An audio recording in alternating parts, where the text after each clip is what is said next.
was ready this time!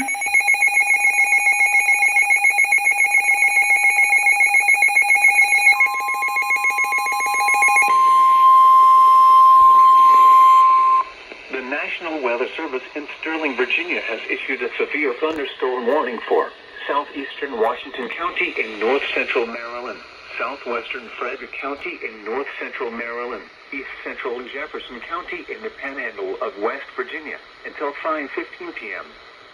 At 4:22 p.m., a severe thunderstorm was located near Boonesboro, or near Shepherdstown, moving east at 10 miles per hour.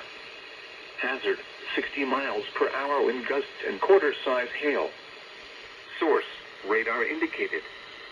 Impact, damaging winds will cause some trees and large branches to fall. This could injure those outdoors, as well as damage homes and vehicles. Roadways may become blocked by downed trees.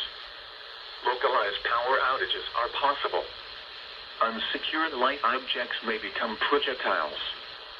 Locations impacted include Frederick, Brunswick, Braddock Heights, Clover Hill, Jefferson, Myersville, Keedasville, Sharpsburg, Rosemont, Lawrenceville, Burkittsville, Gatlin, Brownsville, Antietam, Bloomfield, Clifton, Arnoldtown, Moeller Crossroads, Pottersville, and Bolivar. For your protection, move to an interior room on the lowest floor of a building.